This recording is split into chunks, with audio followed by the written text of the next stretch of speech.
읽겠습니다. 히브리서 2장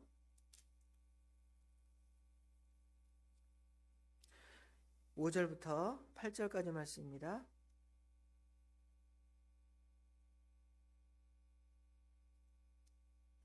죄송합니다. 5절부터 10절까지 같이 읽겠습니다.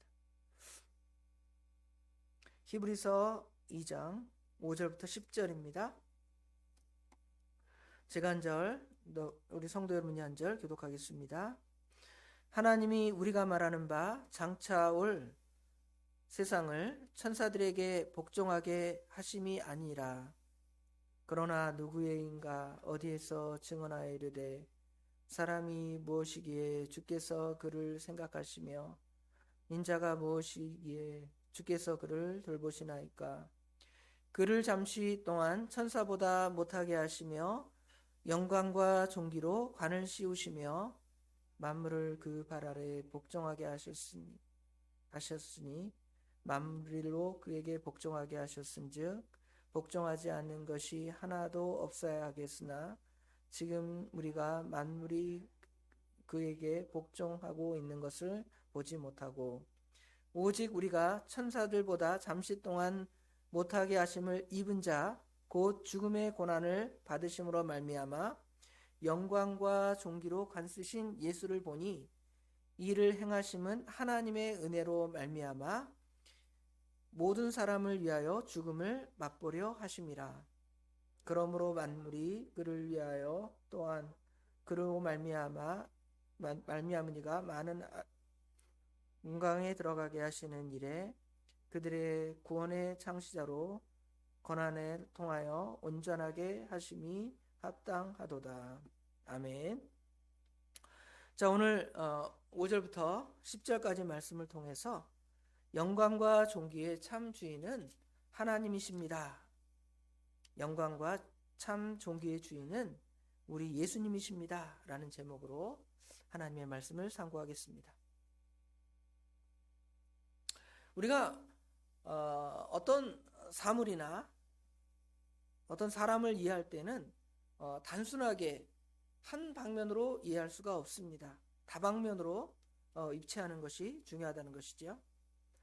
장님이 코끼리를 보고 코끼리를 만진 다음에 코끼리에 대해서 장님들이 해석하는 방식이 다 다릅니다. 어떤 사람들은 둥글고 넓적하다 그랬어요. 왜 둥글고 넓적할까? 그랬더니 이 사람은 코끼리의 옆구리를 만지면서 그렇게 둥글고 넓적하다고 설명을 합니다. 어떤 사람은 코끼리를 만지면서 코끼리는 뱀처럼 길다 이렇게 설명을 합니다. 이런 것은 아마 코끼리의 코를 만지면서 장님이 그와 같이 설명을 하는 것이지요. 또 어떤 사람들은 든든한 기둥 같아 뭐 이렇게 설명하는 것은 아마 그 장님이 코끼리의 다리를 만지면서 그렇게 이해하는 것입니다. 우리가 예수님에 대해서 이해할 때도 우리 하나님에 대해서 이해할 때도 그와 같아요.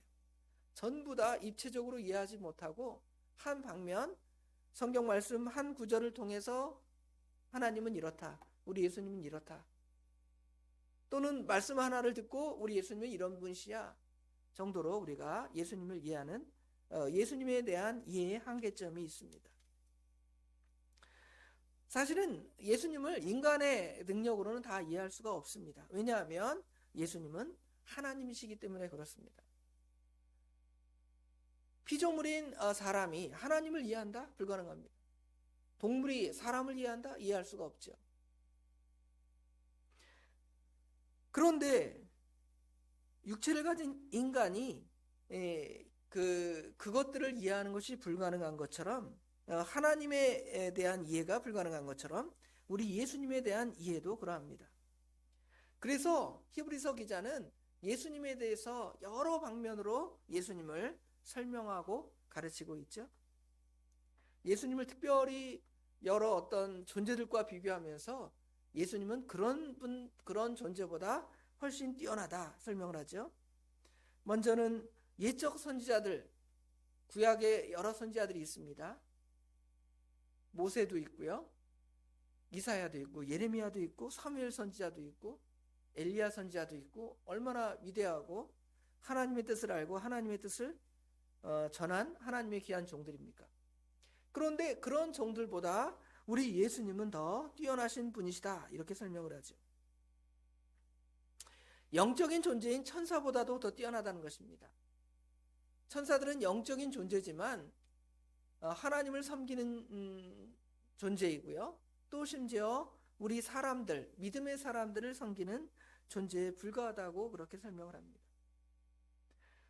모세보다도, 대제사장보다도, 여호수아보다도 더 뛰어난 이스라엘 백성들이 이런 사람은 대단한 사람이야, 이런 사람은 대단히 위대해, 이렇게 설명했던 모든 사람보다 예수님은 훨씬 더 위대하고 뛰어난 분이시다라는 것을 1장 말씀을 통해서 지금 히브리서 기자, 특별히 히브리서 기자를 보통은 바울 사도라고 이야기하는데, 바울 사도가 우리에게 가르쳐주고 설명합니다.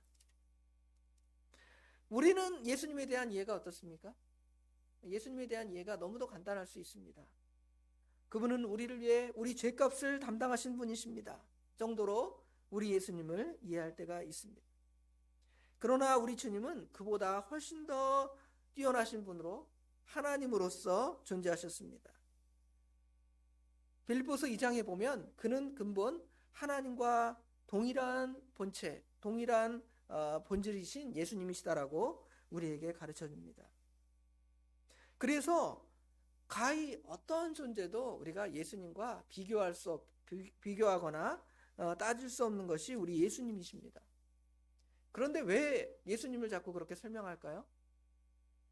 예수님을 갖다가 누구에게 이해시켜서 설명시켜서 예수님을 믿게 하려면 최소한의 인간의 이해도가 필요하니까 예수님을 그런 위대한 사람들을 비교해서 말하면서 예수님은 그런 분보다 더 위대하고 뛰어나신 분이시다라고 이렇게 가르쳐 줍니다.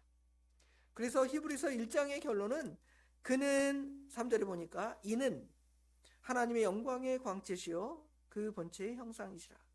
하나님께서는 그 영광의 광채가 되시고 그 본체의 형상, 하나님과 동일하신 분이시라고 우리가 이해할 수 없고 설명할 수 없지만, 그래도 하나님께서 우리가 성경 말씀을 배우고 성경 말씀을 듣고 기도할 때마다 하나님을 우리에게 보여주시고 하나님을 우리에게 깨닫게 하시는 분이십니다. 자, 그러면 이제 오늘 5절부터 9절에는 또 다른 예수님의 모습을 우리에게 보여줍니다. 예수님은 어떤 분이시냐면 아까 제목에서처럼 영광과 존귀의 진짜 주인이십니다. 참 주인이시라는 것이죠. 여기 9절에 보면 오직 우리가 천사들보다 잠시 동안 못하게 하심을 입은 자 곧 죽음의 고난 받으심으로 말미암아 영광과 존귀로 관을 쓰신 예수님을 보니, 그랬죠. 여기 보니까 예수님께서는 영광과 존귀로 관을 쓰셨다 그랬습니다.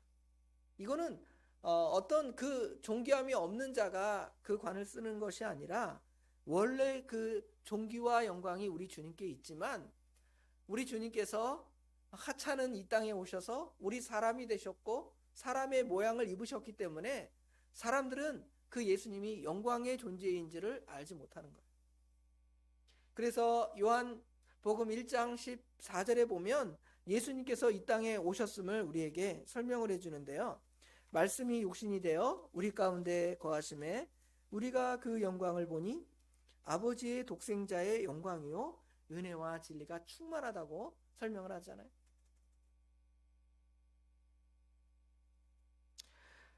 그런데 그 아들을 그냥 영광 탁 세우셔도 상관없습니다. 예수님은 이 땅에 오지 않아도 예수님은 영광 자체고 존귀 그 자체라는 것인데, 예수님을 더 사람들에게 영광의 존재로 드러내시기 위해서 예수님을 조금 더 어떻게 하시게 하셨냐면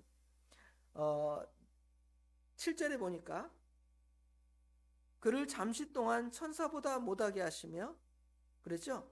그를 잠시 동안 천사보다 못하게 하셨다. 이 말씀은 예수님께서 사람이 되셨다는 거예요. 세상의 모든 존재 가운데 하나님께서 가장 존귀하게 지은 존재가 사람입니다. 그렇죠? 근데 그 사람 위에 더 영광스러운 존재는 어떤 존재가 있냐면 우리 삼위 하나님밖에 없고 그 가운데에 영적인 존재인 천사가 있습니다. 그런데 그 하나님께서 지금 사람이 되셨기 때문에 여기서는 잠시 동안 천사보다 못하게 그렇게 우리 예수님을 만드셨다는 것입니다. 심지어 예수님께서는 사람이 되셨을 뿐만 아니라 사람들이 가장 비천한 상태, 사람이 가장 비천한 상태는 죽음의 상태예요. 아무것도 아니기 때문에 죽은 다음에는 영이 떠난 인간은 그냥 불로 태워지거나 땅속에 들어갈 수밖에 없는 것이 우리 인간의 존재예요. 물론 우리 영이 살아서 저 하나님 앞에 있든지 하나님의 영원한 심판을 받겠지만 그 영이 떠난 우리 인간이라는 것은 껍데기요. 우리가 그 시체를 우리 옆에 계속 두고 있을 수 없잖아요. 냄새가 나서, 썩은 냄새가 나서 계속 역겨워서 그 사체를 우리 옆에 둘 수가 없어요. 가끔 정신 나간 사람들이 자기 집 냉장고에다가 시신을 갖다 두고 정신병자가 같잖아요. 그런 사람이 있는데 그 냄새 나는 존재, 아무것도 아닌 것이 우리 인간일 것입니다. 죽음 때문에 그런 건데요. 우리 예수님은 하나님이신데 사람이 맛볼 죽음을 맛보신 거예요. 예수님의 그 죽음과 고난받으심으로 인하여서 예수님께서는 이제 더 낮아져서 아주 비천한 존재가 되신 것이 아니라 오히려 더 높아지시는 것이죠. 그래서 예수님의 비하, 예수님의 승기로 보통 신학적으로 설명을 하는데요. 예수님께서 원래 하나님이셨다가 사람으로 태어나셨어요. 태어나신 것만도 낮아지신 것인데 태어나서 죽음을 맛보시는 거예요. 죽음은 죄 짓는 사람이 죽음을 당하는 건데 예수님은 죄 없으시지만 죽음을 맛보았습니다. 낮아지셨죠. 그 낮아진 상태에서 예수님은 높아지기 시작하시는데요. 죽음으로 끝나신 것이 아니라 우리 예수님은 어떻게 하셨죠? 부활하셨잖아요. 부활해서 좀 높아지셨습니다. 높아지신 다음에는 이제 부활로 끝이 아니라 저 하나님 우편까지 올라가셨죠. 하나님 우편에 계시는데요. 그 영광의 자리에서 이제 우주 만물을 통치하시다가 이 통치의 끝으로 이제 이 땅에 모든 사람들을 심판하러 오시는 예수님으로 이 땅에 오시는 영광의 존재로 드러나게 되시는 것입니다.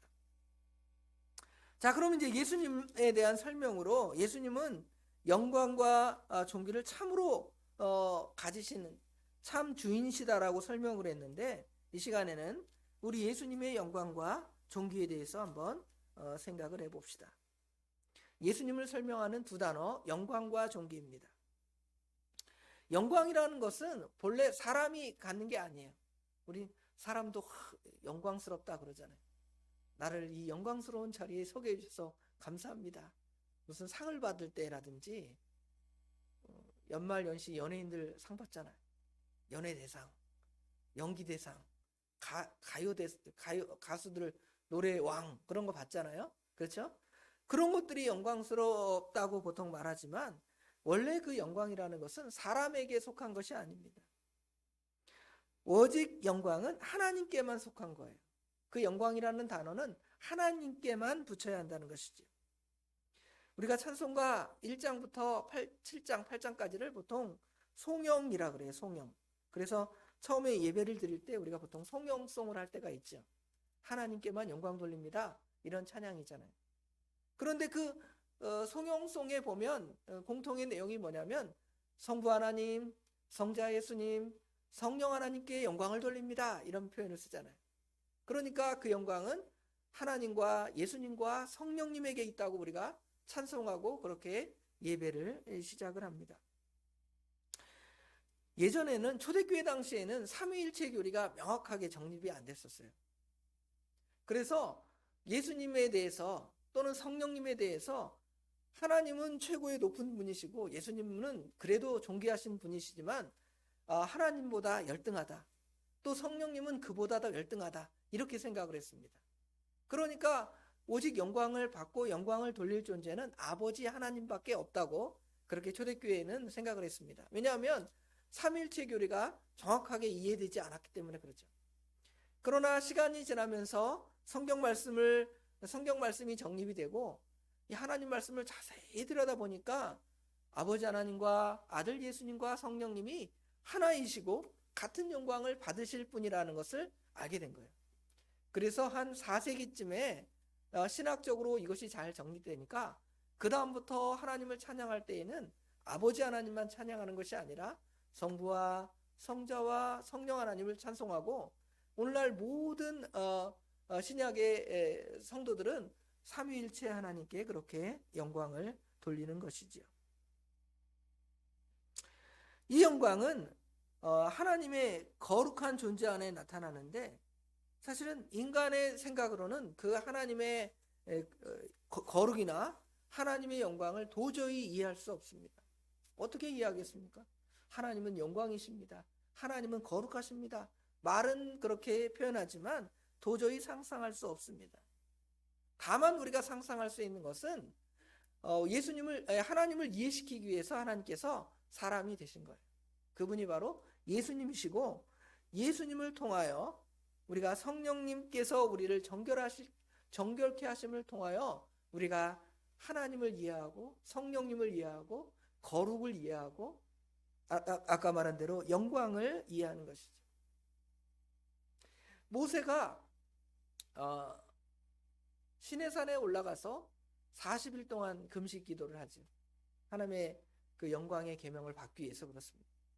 그럴 때 이제 40일 후에 내려오는데 사람들이 그 모세의 얼굴을 가히 바라볼 수가 없습니다. 왜냐하면 하나님의 영광이 그 안에 나타나기 때문에 그렇습니다. 하나님을 배우기만 해도 하나님의 영광이 나타나는 거예요. 그럼 오늘날 우리 성도에게는 하나님의 영광이 안 나타날까요? 오늘날 우리 신약시대의 성도들도 하나님의 영광을 나타낼 수가 있습니다. 어떻게 나타나냐면 하나님을 닮아가고 예수님을 닮아가는 그 성품을 통하여서 많은 사람들이 저 아무개 성도님을 보니까, 아무개 권사님을 보니까, 저 예수사랑교회 아무개 목사님을 보니까 정말 하나님이 그런 분이신가 봐, 예수님이 그런 분이신가 봐, 그렇게 보여줄 수가 있는 것이죠. 사랑의 예수님, 진실의 예수님, 온유의 예수님, 겸손의 예수님, 거룩의 예수님을, 하나님을 우리가 다른 사람에게 보여줄 수가 있죠. 그런 영광을 사람들이 보면 부끄러운 거예요. 하나님은 저런 분이신데 우리는 너무 세속적이고 더럽고 죄 가운데 살아가는구나. 그래서 하나님의 영광을 그들에게 보여주고 그들로 하여금 하나님께 돌아오게 하는 역할을 우리 믿음의 사람들이 그렇게 할 수 있는 것입니다. 그 다음에 이제 예수님의 그 존귀에 대해서 보겠습니다. 존귀는 그 존재 자체가 거룩하고 영광스러운 것이라면 이 존귀는 그것 때문에 나타나는 그런 어떤 귀함, 그 사람을 대우하고 높이는 거예요. 존귀함이라 그러죠. 영예라고 합니다. 영예. 최고의 명예, 최고의 존경, 최고의 귀함이 우리 예수님께 있습니다. 사람에게는 없는 것이죠. 사람들이 이제 이런 명칭을 써서 세상에서 무슨 명예의 전당 그러잖아요. 연예인들이 훌륭한 영화인이 상을 받으면 그 명예의 전당에 들어갔다 그러고, 스포츠에서 야구 선수나 축구 선수 이런 선수들이 잘하면 명예의 전당에 들어갔어 뭐 이러잖아요. 스포츠나 문화나 기타 모든 분야에서 최고의 존경받는 사람, 그런 사람들을 이런 영예를 주고 그런 영광을 드러내죠. 그러나 사실은 이 존귀라는 것도 사실은 하나님의 영역하에 있는 거예요. 사람에게는 어떤 존귀나 그런 영향이 없습니다. 그냥 모든 피조물들이 그분을 특별하고 존귀하게 여기는 것은 그 존재가 우리 예수님께서 그러하실 뿐만 아니라 그분을 통하여 모든 백성이 참으로 구원을 받기 때문에 우리에게 구원을 주신 그분은 정말 존귀의 대상이고 정말 사랑의 대상이고 섬김의 대상이고 우리가 귀히 여길 대상이라는 것이죠. 우리 찬송가 96장에 보면 주 예수보다도 귀한 것이 없다, 또는 그 찬송이나 나의 기쁨 나의 소망 되시며, 이런 찬송가를 보면 예수님의 이름만큼 그렇게 귀한 존재가 없음을 우리가 배우잖아요. 어떤 것이 그러냐면 영광이 그러하고 존귀가 그러합니다. 자, 그럼 이제 예수님께서 그런 영광과 존귀를 받으시는데 그냥 영광과 존귀를 받으실 수 있지만 특별히 사람을 통하여 영광과 존귀를 더 받게 되시는 것은 그분이 땅에서 당하신 고난과 죽음을 통하여 더 그것이 영광으로 드러난 것이죠. 오직 죽음의 고난을 통하여 하나님의 영광과 존귀가 이 영광을 통하여 예수님의 죽음을 통하여 드러났기 때문에 예수님의 죽음과 고난과 연결되는 것이죠. 그래서 아까 6절의 말씀 설명드렸죠. 천사보다도 못하게 하신 예수님. 9절에도 오직 우리가 천사들보다 잠시 동안 못하게 하심을 입은 자, 곧 죽음의 고난 받으심으로 말미암아 영광과 존귀로 관을 쓰신 예수님을 보니 그랬잖아요. 예수님께서는 실로 영광과 존귀의 존재이시지만 우리 사람에게 그것들을 다 드러내신 것은 무엇을 통하여 가능하냐면 예수님의 그 고난 받으심과 순종을 통하여 이루어지신 것이죠. 이 사실은 시편 8편에 나오는 말씀을 다윗이 이렇게 인용합니다. 다윗이 인용하면서 이것은 사실은 예수님을 통하여 이루어진 것이다. 이렇게 우리에게 설명을 하는 것이죠. 시편 8편을 보면 제가 찾아 읽어보겠습니다. 시편 8편 4절에 보니까 사람이 무엇이기에 주께서 그를 생각하시며 인자가 무엇이기에 주께서 그를 돌보시나이까. 그를 하나님보다 조금 못하게 하시고 영화와 존귀로 관을 씌우시나이다. 주의 손으로 만든 것을 다스리게 하시며 만물을 그의 발 아래 두셨으니 곧 모든 소와 양과 들짐승이며 공중의 새와 바다의 물고기와 바닷길에 다니는 것이니라. 여호와 우리 주여, 주의 이름이 온 땅에 어찌 그리 아름다운지라. 하나님의 아름다움을 이야기하는데요. 이 하나님께서 여기는 사람이라고 표현했잖아요. 4절에 사람이 무엇이기에 주께서 그를 생각하시며 인자가 무엇이기에 주께서 그를 돌보십니까? 우리 인간이 어떤 존재이기에, 다윗이 어떤 존재이기에 우리 예수님께서 낮아지셔서 그를, 여기 5절에 보니까 그를 하나님보다 조금 못하게 하셨다 그랬는데 여기 하나님은 우리 하나님이 아니라 여기 이제 천사라고 보통 표현합니다. 엘로힘이라는 단어를 쓰는데요. 천사보다 조금 못하게 하셔서 결국은 우리 인간보다도 더 못하게 하셔서 죽음을 맛보시고 죽음을 통해 우리를 구원하심, 그것을 이루어서 결국은 우리 예수님을 영광과 존귀로 관을 씌우실 것을 시편 기자가 다윗이 벌써 예수님 오시기 1000년 전에 시편을 통하여 우리에게 예언의 말씀들을 이렇게 말씀해 주신 거고요. 오늘 시편 기자는 그 말씀을 그대로 인용해서 예수님의 낮아지심과 영광과 존귀를 우리에게 설명하고 있습니다. 예수님의 낮아지심은 우리가 잘 아는 대로 태어나실 때의 마구간에 오셨습니다. 왕의 아들로 태어나서 요람부터 죽음까지 편안한 자리에서 죽으신 것이 아니라 쫓겨다니시고 죽음의 고난을 당하셨던 우리 예수님이십니다. 우리가 마태복음 주일날 오후에 배우는데 우리 예수님이 그렇게 낮아지신 것입니다. 예수님께서는 다른 여우도 굴이 있고 공중의 새도 깃들일 곳이 있지만 자신은 머리를 곳이 없다. 예수님께서는 자기 이렇게 한 곳 누워 있을 데가 없어서 예를 들어 길을 가시다가 배를 타고 가시면 배에서 그냥 주무시는 거예요. 길에서 그렇게 주무시는 것입니다. 하나님이 그렇게 낮아지신 거예요. 왜 그 일을 당하셨는가? 결국은 하나님의 택한 백성을 구원하시기에 그렇습니다. 예수님의 제자들은 공자가 3000명의 제자가 있었다 그랬는데 겨우 12명의 제자. 오늘날 많은 사람에게 대접받고 인정받는 많은 어떤 목회자가 있다면 그 목사님들은 교인들이 몇만 명이 된다 그러잖아요. 목사님 그런데 우리 예수님은 예수님 그렇게 따라다닌 사람이 몇 명이에요? 12명에 불과했다는 것이죠. 그리고 예수님을 따랐던 사람들은 어떤 존귀한 사람들이 아니에요. 평범한 사람일 뿐만 아니라 평범 이하의 가난하고 멸시받고 천대받는 사람이었습니다. 예수님은 그런 사람들과 같이 먹고 자고 그런 사람들을 돌보고 그런 자들의 병을 고치신 분이 우리 예수님이십니다. 또 예수님께서는 신변적으로도 안전된 분이 아니셨어요. 많은 사람들이 예수님을 죽이려 하는 그런 위치에도 있었잖아요. 마지막에는 대제사장들과 서기관들에 의해서 십자가에 못 박혀 죽으시고, 또 예수님의 사랑하는 제자, 사랑하셨던 제자였던 누구에게도 배반을 당하냐면 가룟 유다에게도 배반을 당합니다. 그럼에도 예수님께서는 낮아지심의 사역을 끝까지 감당하시는데요. 예수님의 제자들을 발을 씻기시는 요한복음 13장 말씀에 보면 제자들을 끝까지 사랑하셨다고 그랬습니다.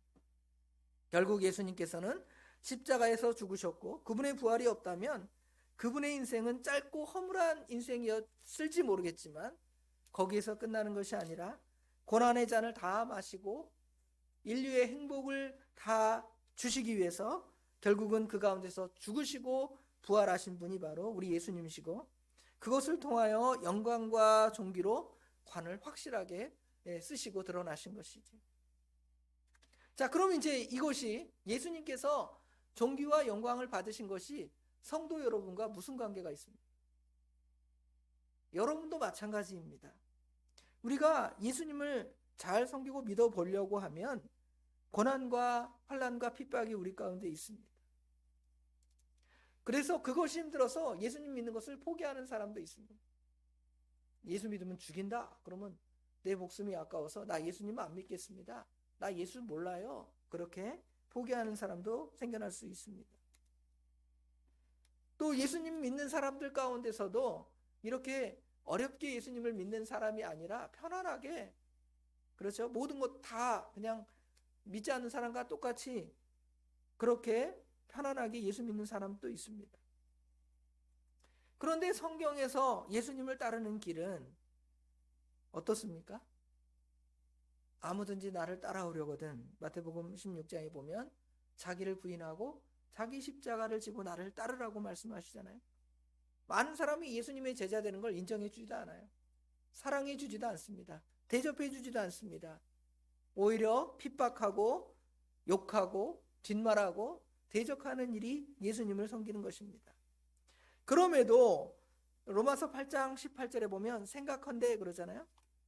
로마서 8장 18절 말씀 우리 잘 알죠? 생각한데, 제가 찾아 읽어보겠습니다. 생각하건대 현재의 고난은 장차 우리에게 나타날 영광과 비교할 수 없도다. 옛날 성경에는 영광과 좋게 비교할 수 없다고 이렇게 말씀하고 있습니다. 여러분, 이 영광을 위해서 세상 사람들도 굉장한 수고하고 노력을 합니다. 예를 들어 올림픽에서 금메달을 따겠다, 아니면 야구나 축구에서 성공하겠다 하려면 얼마나 노력을 합니까? 밥도 안 먹고 새벽부터 막 운동을 해요. 운동하는 사람들 보면 새벽에 막 눈이 와도 비가 와도 그 새벽에 운동장을 몇 바퀴씩 뛰는 거예요. 그렇죠? 저녁 늦게까지 그렇게 훈련을 합니다. 하루 종일 달리기만 하고 하루 종일 공받기만 하고 하루 종일 공만 차요. 왜 그렇습니까? 그 육신적인 영광을 얻기 위해서 그렇게 수고한다는 것이죠. 그런데 우리 믿음의 사람들의 수고는 그들만 못해요. 물론 수고해서 믿음의 사람들 가운데 어떤 사람들은 자기 목숨을 내어놓는 사람이 있지만 우리 하나님께서 그렇게까지 요구하지는 않으십니다. 보통의 사람들은 예수님 때문에 당하는 고난이 우리 바울 사도나 예수님의 제자만큼 그렇게 강력하게 요구하는 거 아닙니다. 그럼에도 하나님께서 우리에게 주시는 영광은 바울 사도가 받는 영광이 우리랑 다르지만 그래도 다 영광을 받아요. 우리가 얼마나 감사합니까? 우리는 예수 믿으면 복 받는다, 잘 된다, 그렇게 말하죠. 성경에 다 그렇게 기록되어 있습니다. 틀린 말이 하나도 없습니다. 그러나 우리가 동시에 알아야 할 것은 예수를 믿고 받게 될 고난도 있다는 사실입니다. 성경은 이것을 우리에게 깨닫도록 가르쳐 주십니다. 너희가 세상에서 환난을 당하나 담대하라, 내가 세상을 이겨노라. 세상이 너희를 미워하나 이상한 일로 여기지 말라는 거예요. 당연한 것으로 생각하는 것입니다. 왜냐하면 그 고난을 인하여 그만큼 너희의 상이 크게 될 것이라고 우리에게 가르쳐 주십니다. 주님께서 존귀와 영광에 들어가서 그 영광을 받기 전에, 관시우시기 전에 당하신 고난을 우리가 비교해 보세요. 우리의 고난은 아무것도 아닐 수 있습니다. 우리는 적은 것만 투자해도 돼요. 마치 적은 돈을 투자해서 더 많은 수익률을 얻는 것처럼, 여러분 이만큼 넣어서 한 100만 원 넣어서 한 100억 1000억 얻는다 그러면 여러분 투자 안 하겠습니까? 다 하는 거잖아요. 하나님이신 예수님께서는 우리가 적은 숟가락만 얹어도 은혜 받도록 그 모든 일을 우리 예수님께서는 다 하셨습니다. 그렇죠? 우리를 위해 십자가에 못 박혀 죽으시고 낮아지시고 피 흘리시고 모든 고난을 다 당하셨잖아요. 그리고 우리에게는 뭐만 하라 그러냐면 숟가락만 잘 얹혀놔라. 그러면 예수님의 영광, 예수님의 은혜를 너에게 주겠다는 거예요. 그런데 우리는 어떻게 생각해요? 그것도 힘든 거예요. 하나님 그것도 힘들어 죽겠습니다. 여러분 수익률이 예수님이 높아요? 우리가 높아요? 우리가 훨씬 높잖아요. 그렇잖아요. 우리는 죄인이고 아무것도 아니고 영원한 지옥불에 갈 건데 우리는 예수님의 이름에만 딱 얹혀놓으면 우리를 천국으로 인도하시는 거 아니에요? 얼마나 수익률이 높습니까? 대신 예수님은 우리를 위해서 얼마나 고통을 당하셨는데, 그런데 우리가 당한 그 고난을 우리 예수님이 당한 그 고난에 비하면 너무도 조금이고 너무도 미약한 거예요. 그러니까 아까 로마서 8장 18절의 말씀 비교할 수 없다 그랬잖아요.